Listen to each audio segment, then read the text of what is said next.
Welcome to this week's Entrepreneurial Artist. I'm Chris Mercer and I'm with my lovely co-host, Kat Machin. Hey everybody. And today we're talking about how and where you can sell your art online. So there's a few free platforms around and there's things that will cost you to sell online as well. So I suppose the first one we could have a look at is Facebook. So Facebook, you can build a store. And you don't have to have a website to build this store on Facebook. If you've got a website, you can actually link the store to the website and then they check out through your website. So it's still feeding it back to your website. But if you don't have anything at all and you're just putting your content out there on Facebook, you can actually build a store to help you sell your products. And it's minimum cost to actually let that happen. Yeah, and I think every platform, it doesn't matter where you go, will have a small processing fee and usually ranges from 5 to 10% depending on where you're at. Because that's often how much it costs to use a card processing machine. Like on Facebook, you got to make sure you've got your commerce manager actually set up, and that's like how you have your actual checkouts, right? So that's how you like take payments, and you can actually link that to your bank, although that's not how I use my Facebook store. Although, to be honest, I believe that, it's something that's not been there for a very long time. It's a relatively newish feature. And I think one that I'm probably underutilizing, and probably a lot of other people are underutilizing, because in the past, you could only link your like Facebook store to your actual, if you had a built up website and all of that stuff was set up.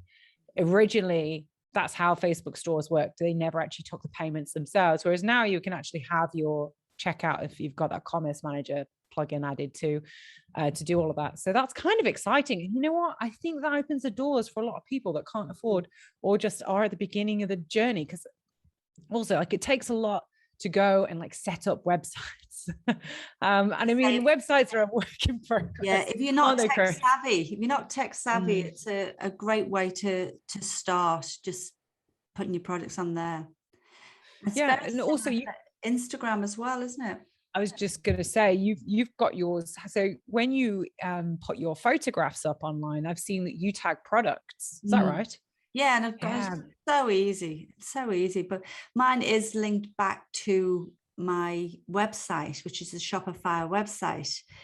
But it doesn't matter. It doesn't matter if you get yours and set your Instagram store up, set your Facebook store up, and you're tagging those products. You're giving people the opportunity to buy, and also to let them know that you're selling your art. Oh God! A few times having your chat with people that people didn't even know they were actually for sale. That's 100%. And for anyone that doesn't know what a product tag is, so sometimes when you click on a photograph, there'll be like a little dot on it, or if you tap the photograph, it'll just pop up and it'll be like, this is such and such a product, it's X amount of dollars or pounds or whatever, wherever you are, euros. You click on it, it will actually either take you to the checkout where you can purchase it, or it'll take you onto the sales website, whatever that might be linked to. Just amazing. And I also use Shopify and I love it. But again, it is one of those, I think it's probably one of the more established and more expensive platforms to run, as far as, but it is plug and play. There are a lot of templates. So that if you're because it is like setting up a whole website, right? But I would say that once you've got it, once you've got a template, it does make it a lot easier to go through and add everything. But yeah, back to Instagram, I'm jumping forward. You can do all of this stuff with Instagram, although I don't think I've ever purchased something from Instagram. Have you, Chris? No. That's funny, actually, and I don't know whether I would, because I feel like I need more information. For me, what often happens is I will find products on Instagram or on Facebook, actually, and then I'll do more research. So you said, like, I think sometimes just interacting with a product and then you get the ad a few more times, and then you go on to like actually like investigate and then make the purchase. Because I think a lot of the time, if you're presented with something, you don't buy it right away. No. It takes a few touch points before you feel comfortable about getting it. But I certainly, every time I've purchased something that I might have seen on Instagram, often what it'll do is it'll connect me with a company, and I'll start following that company. I'll get to know a little bit about what they're doing before I make a purchase. But it's a great starting point, you know? And one And of I the think, you things know, is that it's so easy to do, isn't it? You know, like you just mm, press the tag a product button and then it brings up all your products and you tag it. So it's like sort of one of those things of why wouldn't you do it? yeah. So so not that you need to do a step-by-step breakdown, but what were because was it super straightforward, or were there a few hiccups when you were getting that started initially? I did have a hiccup, but the hiccup was it just wouldn't sort of recognize. It was just a technical behind the scenes thing, you know. I just kept pressing to link it together, and it kept knocking my shop back, really saying that it just wasn't eligible to be a shop. So, but I just kept with it and kept with it, and I think actually it might have even been, it was something between Instagram and Shopify, which one other time when I went to the site, Shopify had uploaded and upgraded what they were doing, and it worked first time. So I did spend Right. months and months keep clicking back the button. So, you know, we So all have these challenges, don't we? We just keep going, don't we, Kat? you've got to like, there's always going to be little hiccups and hurdles, and that's okay. I think predominantly that was like a built-in issue that's now resolved. So I don't think anyone watching that from now on is going to have that same kind of level of frustration and issues and challenges. No, but Although if if you you do, do and you're doing something, it's just like keep oh trying, yeah, you know, just keep plugging away. 100. Yeah. And so I use two different platforms outside of Facebook, which actually, the way that I use Facebook is I use it as a lead gen. So I don't have any like products for sale. In fact, I very rarely sell. Although when I sell an absolute shit ton. It's official term. Yeah. I sell a lot because I only sell in like week or 2 week stints. But the way that I use Facebook is, I don't know if this is smart. I'll give myself a pat on the head for it though. Is I offer free wallpapers as like, you know, one of the store products as things that you can purchase, right? And people can add it to their cart, and it will take them through to what is effectively my email sign up thing. And it says, okay, if you sign up, you will receive a free wallpaper. You know, just, you know, it'll email you the free wallpaper. You will be then added to the list. And I actually use it as email capture, so, which I use that email list then to, whenever I'm launching a Shopify store, I email that list to say, hey guys, now's the time.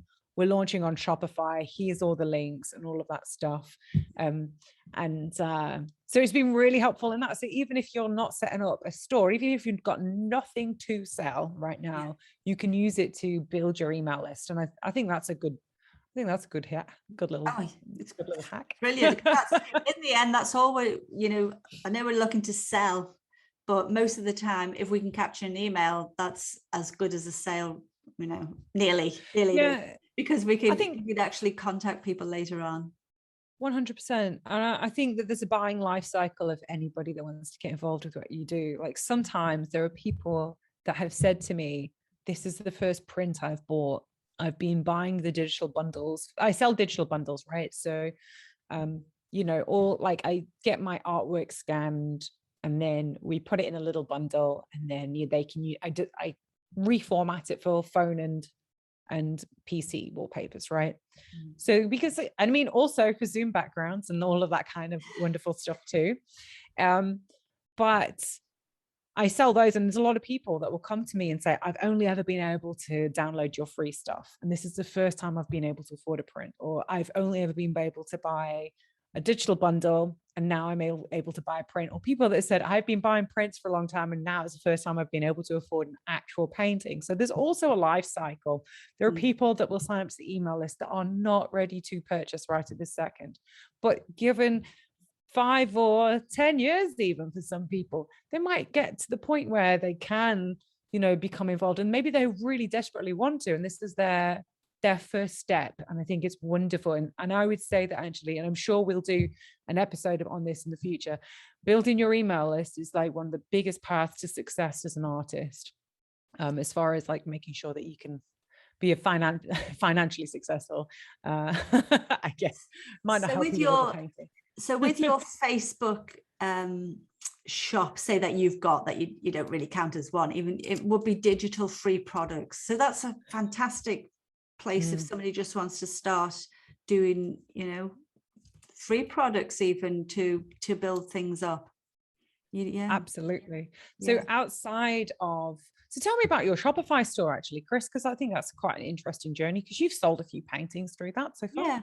Yeah, and that's that's the other thing with driving it to it, and that's the pluses of the minuses of quite a few sites. A Shopify store is a standalone website, so you have to drive all your traffic to the website, where some other platforms that we'll talk about drive traffic to it for you. So it depends on how good you're at social media, how good you're at driving traffic to your site. And I suppose this, like Shopify, I know, like we talked about, has the templates. There's lots of other ones as well, like Wix, and I'm not sure of the others because I've just gone to Shopify. It had so many templates on it that it was just easy to use. So like I built the whole Shopify site myself.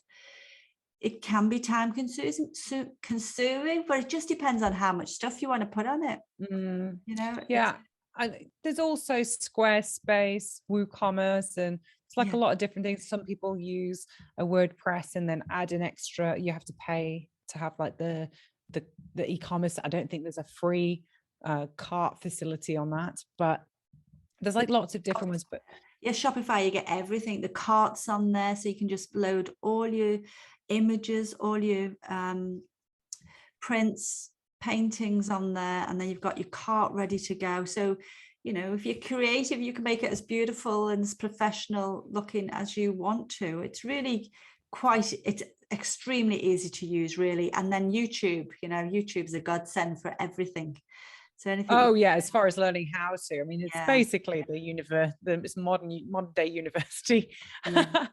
I love Shopify predominantly because of the apps that you can install into it. So you can there is an app that does drop ship prints that I absolutely love, and I swear by, called I think it's called Creative Hub, the app is, but the actual company is called the Print Space.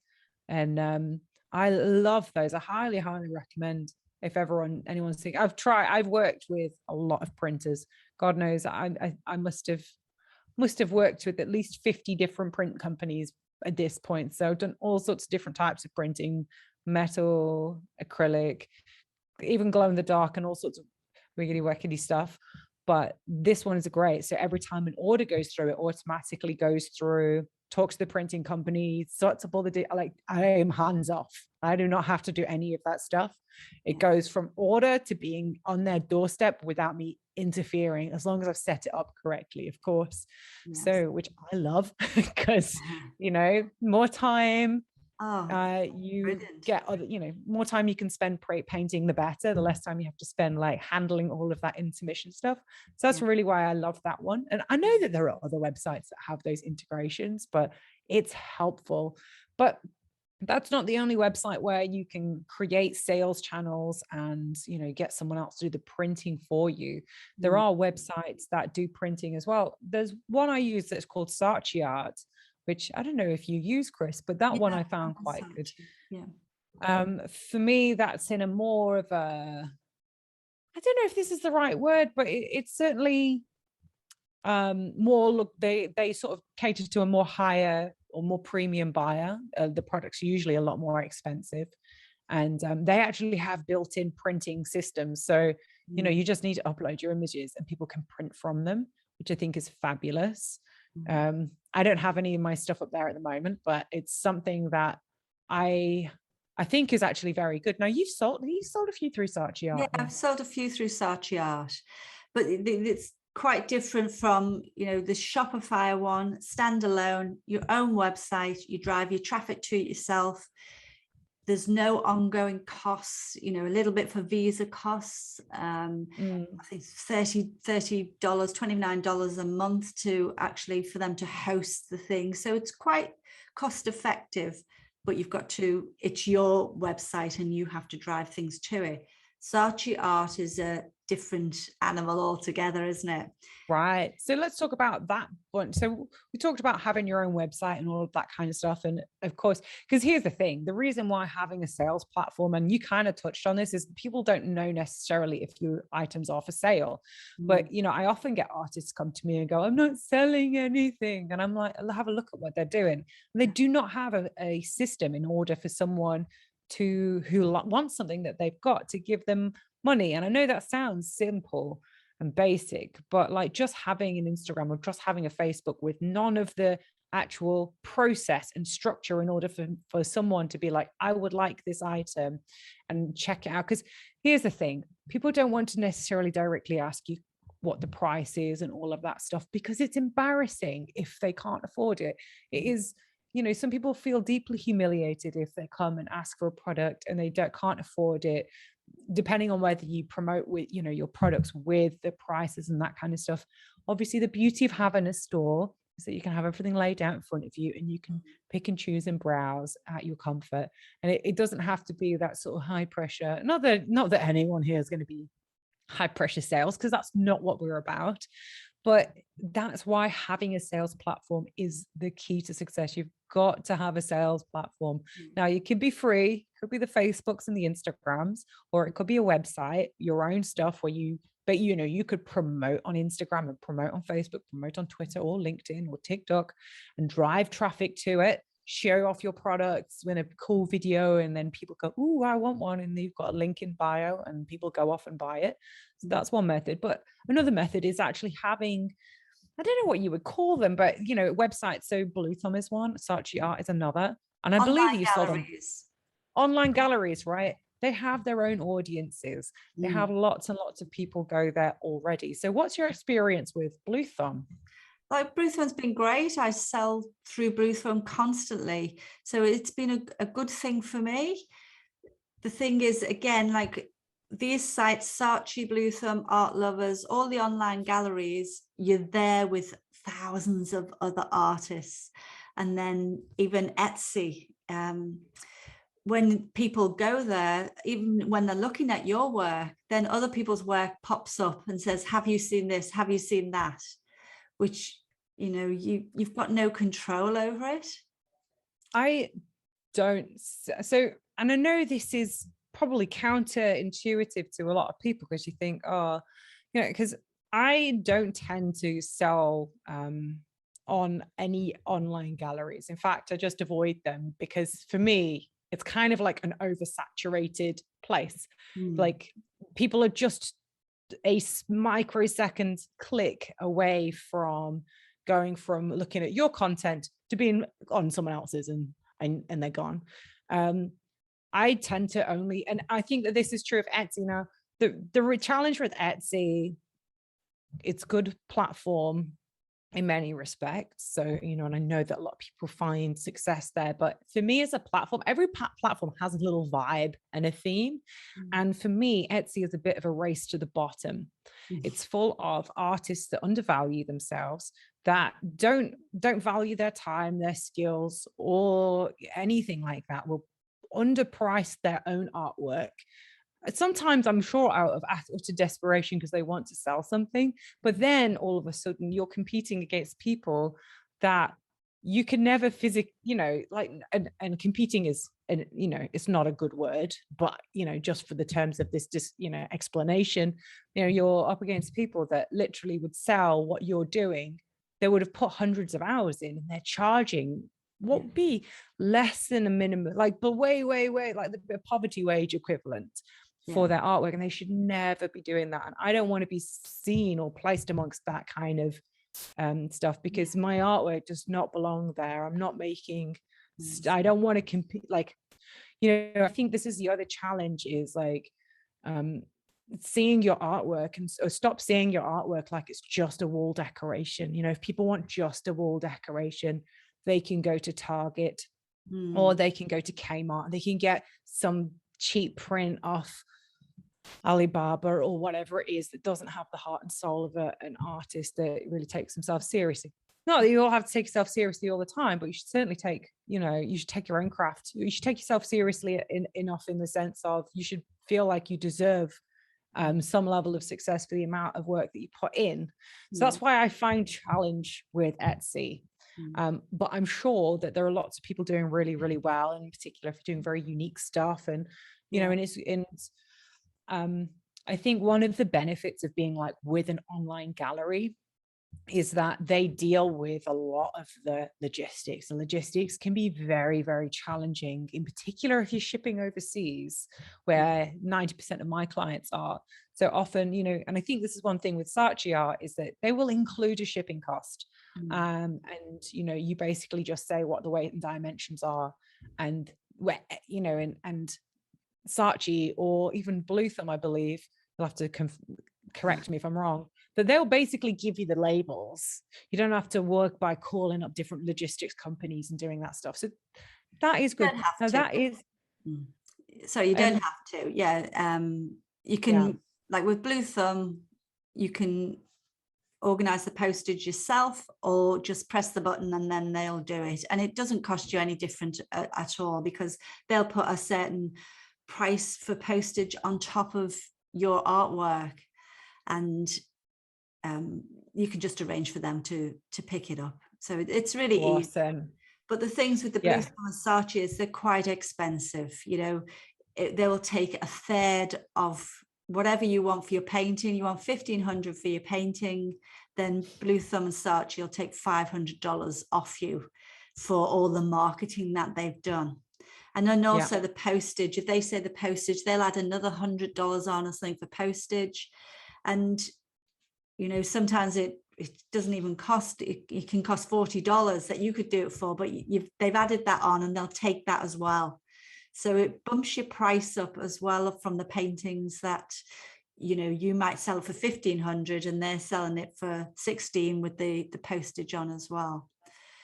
Yeah, and that's a challenge. And I think also like, and this is why I don't sell in someone's gallery, because in order to sell in a gallery, you're often giving 50 or even 60% of your sale cost to someone. Now, here's the thing, you can promote it for free on Facebook and Instagram. Well, actually, nothing's free, a bit of your time. But you can use some of your time to promote it on any of these platforms and produce the same, if not better results than you could do if you're in a gallery. And I always suggest people avoid galleries. And I know that some people feel like they're critical, and I'm sure that there are aspects to the importance of creating collections in museums, which is different from the gallery system. But the gallery system for me, unless it's a very, trying to think of the word, but it's a very who knows who kind of situation. It's not necessarily based on anything else. So honestly, you are better off creating your own system. So 30% is quite a lot, but it's not as much as being in a gallery, but still 30%, that's a third of everything you earn going to someone else. That's a lot. Yeah, it's a lot, isn't it? Yeah. But if you're not getting sales anywhere else, and these guys are getting the eyes that you need, those eyes on your work, then it's an opportunity to sell. So absolutely. And always, you can always put your price of your artwork up. Yeah, nothing wrong with that. To cover the cost. So that is one thing. I also want to talk about Kickstarter, because I sell a lot of artwork through Kickstarter, and that's something that's very different from what I see a lot of artists do. And I think that that's part of the reason of my success is that, and actually we mentioned this earlier, Chris, if you can sell in an area that is not saturated by artists, you will do much better. So when I'm selling on Kickstarter, I'm surrounded by tech and gadgets predominantly. There are artists on there, don't get me wrong. There is a whole division and segmentation for art, but it is by far not the main aspect of the website. What the website has is loads of people that don't know it's a bit like a GoFundMe but you get something in return. So you might be like, and they're called pledges. So if you pledge, let's say $50, you might get a small print. If you pledge $100, you might get a medium print. If you pledge $500, you might get a large print. And so on. You can choose your structure, you can choose your prices, you can choose what's called the rewards. It might include a bundle of all sorts of other things along with that people can purchase through that platform. Now, I've had great success with that because there are lots of eyeballs there, but there's not a lot of competition there. And I think if you can find areas like that, and even if, I implore other artists to go and check it out, it's very interesting as a platform. It's not like ongoing sales. It's not like I put it up there and then they'll deal with it sort of thing. Yeah. Because there are lots of websites that are like that, like the ones that we haven't mentioned, going back to these online galleries, are ones which are like Displate, where you can upload your items and they'll print it up, they'll make prints on metal and ship them, but they're taking probably close to 75%. But I know it's a lot. But if it's just like, you just don't have to deal with absolutely anything, it's just another website to chuck up some images, then that might be, the 25% you get from the sale there might be customers you would have never had, most likely you would have never had before. So there's not really a great loss in anything there. It's just another thread to the bow. But yeah, Kickstarter is a really good thing. It's crowdfunding, and and I know that this is off on the topic, and maybe eventually we'll talk about this, but also, there are now NFT platforms to do crypto art and that kind of stuff. That is a whole other just gonna say a whole other topic. That's a whole nother topic. But again, there are various different platforms for those sort of digital crypto arts as well. But I think the key thing is that you have at least one.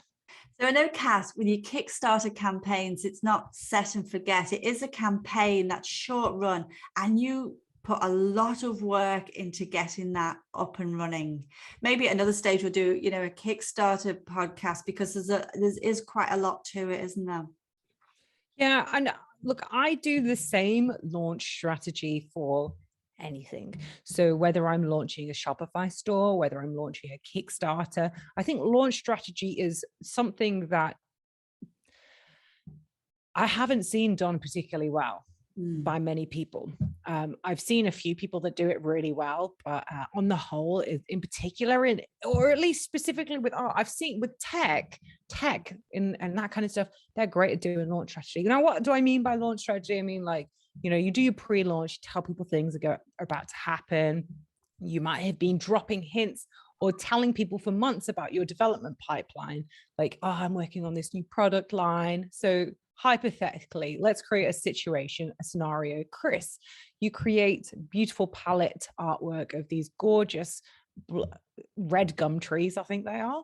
And you've decided to make a gorgeous line of throw cushions and house decor, and what you've been doing. So this is how you would launch this, right? And it actually doesn't matter which part. Is this a quickie? Is this a new podcast? This might be a new podcast, but it's I'll just go through. You put the taster out there now. I'll put that. So actually, ironically, this is the launch strategy for the following podcast that we will do on this. But here's a little sample, because I will not go through it in full, but because there's a lot to it. But you might be giving little hints and drops about the products you're building, and you might be showing the test prints that work, the test prints that didn't work. You're dropping little hints and things, getting people involved in the story of its production. You're telling people something's really exciting about to happen. They kind of know what you're doing, but they don't know for sure. Then you go into your pre-launch, and you talk, you're basically doing all of that. So during pre-launch, those 2-3 weeks before you actually go to launch, you're showing all the product photography. It's all like, not just the products. It might be you standing by the products. It might be the products like laid out beautifully. It might be a gorgeous couch with all these gorgeous throw cushions over it. You might be able to get the products in the hands of influencers. They'll be reviewing it. There's all this different exciting media going on. And then obviously you do your countdown, and then you come to launch. Obviously, I won't go through post launch and post launch. We'll save that for a future episode. But here's the thing, like Kickstarters don't work if you just go bleh. Like it does not work. You have to bring people to the party, and then once Kickstarter can see that you are, so the way that it's almost like what you do is you do the first, you run the first quarter of the marathon, and Kickstarter runs the last three. So I was going to say, did I say third or quarter? Anyway, the last bit is on my Kickstarter. So the idea is you have to start powerful and fast. And this is true of actually of any launch, wherever you're launching. You know, you do all the excitement and whatever. And then either your website. So the thing with Kickstarter is it already has people seeing it, right? So then Kickstarter goes, I'll put you on the front page because I can see that you're a popular product and people really like what you're doing. And then you get front page coverage. So instead of people, because a lot of projects are launched, you know, you're in a competition with other people in that platform. Then you can see all these other products being launched, and that's super exciting as well. But you know, your front page, and instead of just getting a couple thousand views, you're now getting millions of hits because you're on the front page and there is a lot of traffic there, and that's how it sort of rolls out.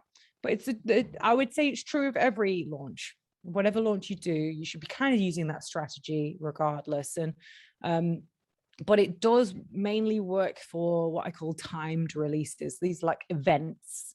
So, you know, like you would have a gallery event, which might not run permanently. It might just run for a few weeks. In the same case, Kickstarter is just like that. My stores, when I open my Shopify, I only open my Shopify for 10 days. Everything sells out within the first couple of minutes. So I better watch the launch episode of this podcast then with you. Sales that much. I am excited. I did a launch. I'm sure I've mentioned this before.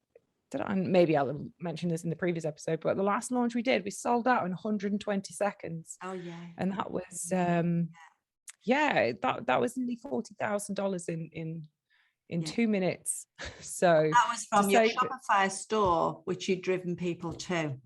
So. Now that one is actually an interesting one because that one I didn't even use a store, which goes against everything I've ever recommended, because there was only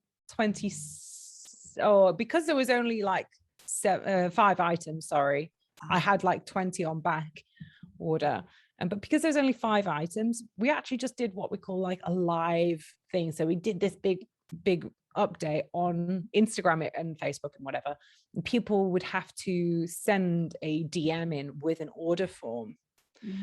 But even though we didn't, and the payment processor was something totally separate, but even though we didn't have what's effectively a store, what we did is we still created a system. And we widely advertised it, and we explained a breakdown of all the prices and all the products and all the product photography and all the stuff you would have within a store. It just was inside the actual. But I don't recommend this as a long-term thing. This was just a one-off small project. It's a trial people could do if they wanted to. Absolutely. In a way, you don't even need to take orders. Like, for instance, I know a lot of people think, oh God, I want to get something printed, but I don't know, is there demand? So you can literally throw up and say, hey, not throw up. I mean, you know what you mean. Put a post up, don't throw up all over your Instagram. Put a post up, throw up a post on whatever platform, right? And just say, hey, I've made these gorgeous pillows with cushions and they look, they look fabulous. Here's some product photos. I think I might do a print run of these. If anyone's interested in something, the X price and it's this much, just send me a DM. You can pay when they arrive.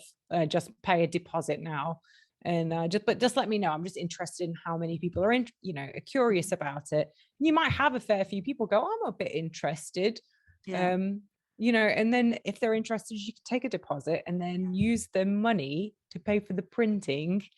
And then when the full prints come in, they can pay the remainder, which will be your profit. And then you can ship them. So that's one way of doing it. great way to trial it, isn't it? To trial products, you know, and stick your toe in the water. If you're not ready to build your own website, then that's a great thing to do. But these ones, if you want something really easy, the online galleries are easy, but they will take a big commission, and they're not your customers as well.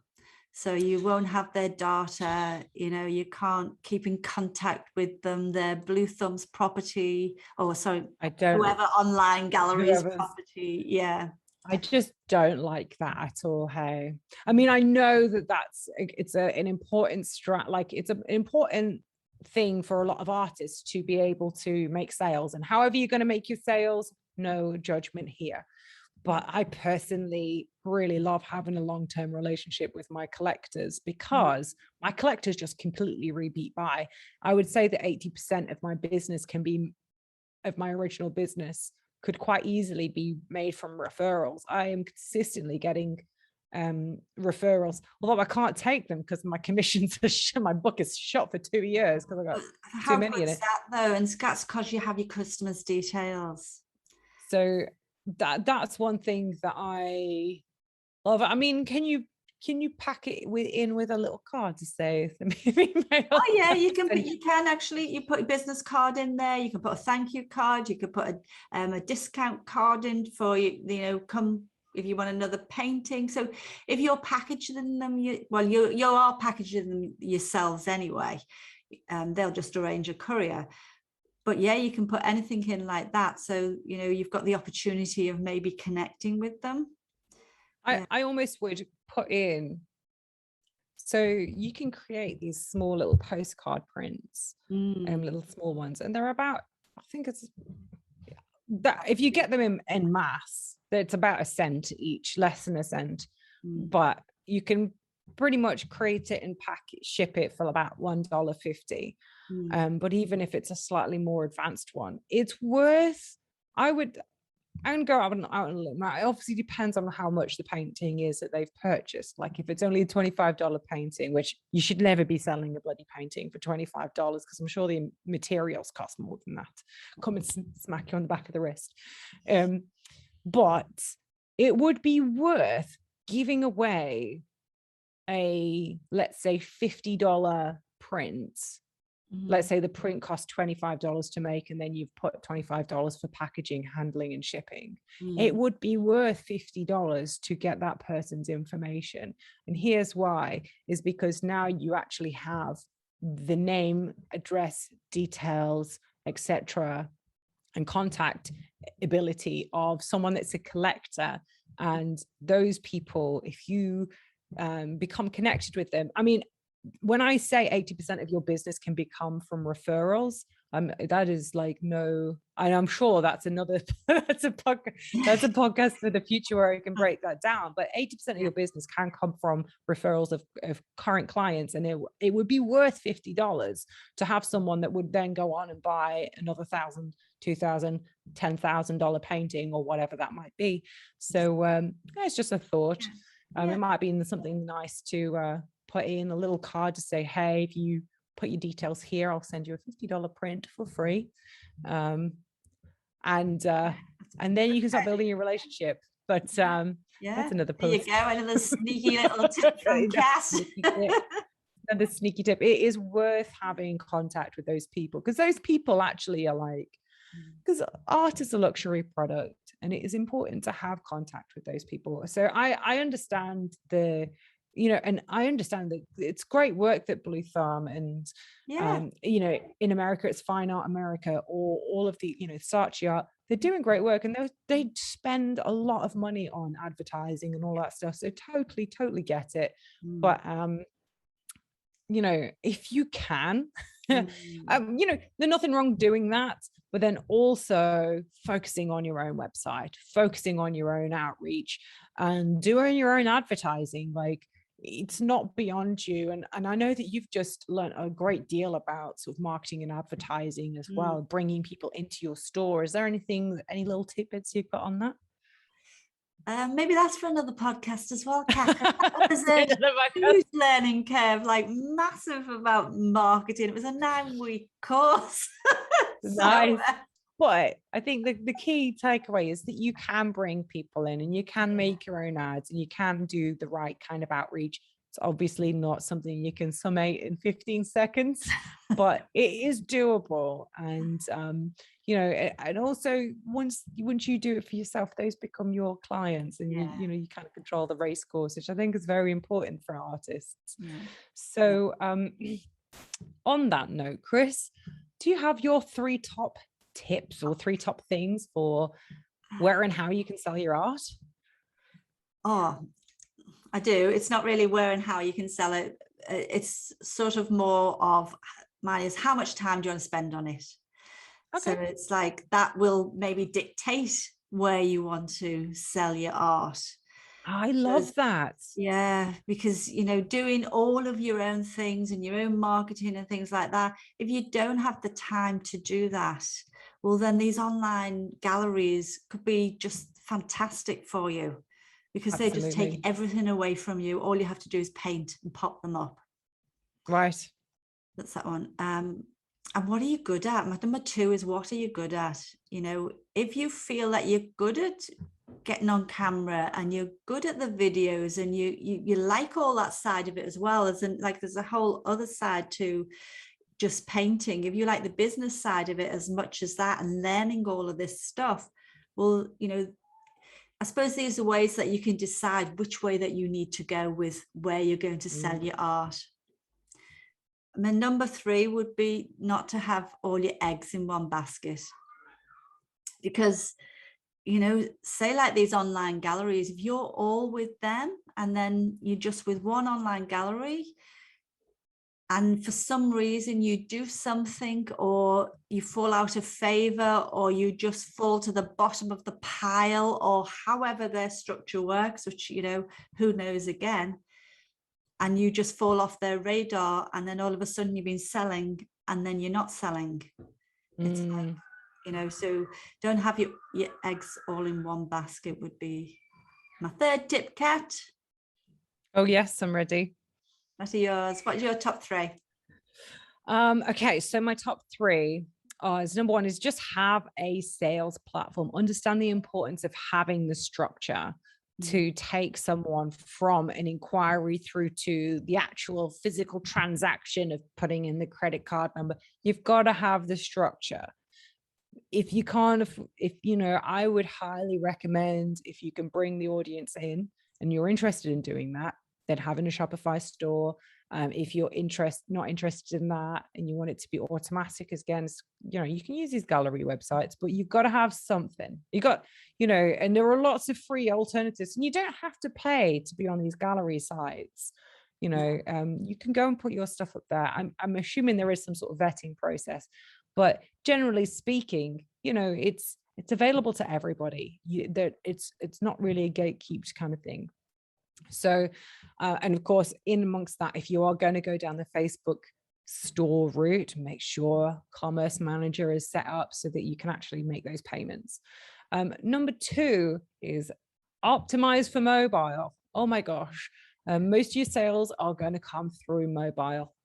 That's just the nature of things. Like, people are using computers, sure, when they are at work, but when people are relaxing, they're sitting in front of the TV, they've got the time off, it's the weekend, maybe they're watching some TV, they've got their little phone in their hand or their iPad or whatever. But generally speaking, you're going to have to optimize for mobile. Most of you, they might not make the final payment through that, maybe, but you'll find that the majority of your traffic will come on mobile, and especially if you are advertising on Instagram, Facebook, Twitter. These are all mobile native platforms. I mean, people do use them on PCs, don't get me wrong, or Macs or whatever you use.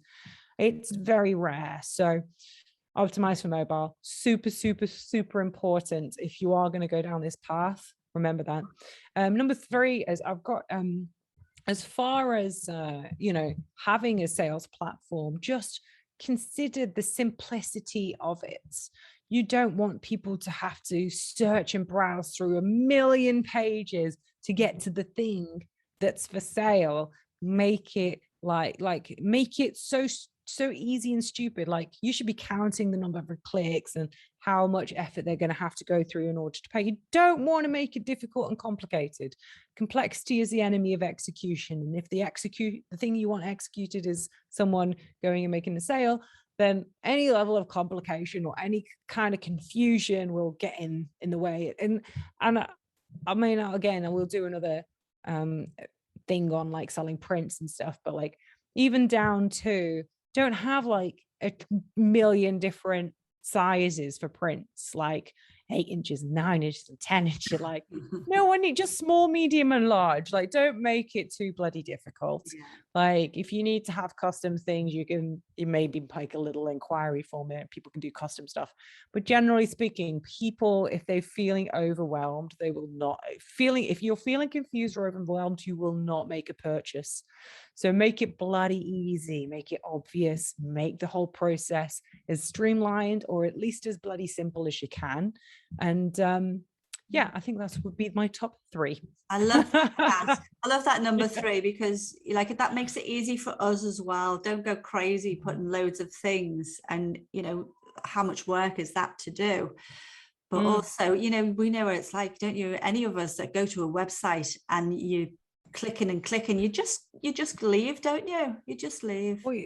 Well, I'm just like, where are your products? I'm just there for ages trying to find something that should be just there, you know. So definitely do that one. Well, if you are listening, have you got all of your sales sorted? What platforms do you love? What are you thinking of doing? If you have any suggestions for future episodes, please let us know. And don't forget to follow us on all the socials. We will put all the links in the descriptions. Next week, we are talking about how to grow your business using Instagram. Thank you so much for listening, and we'll see you next time. See you next time, guys.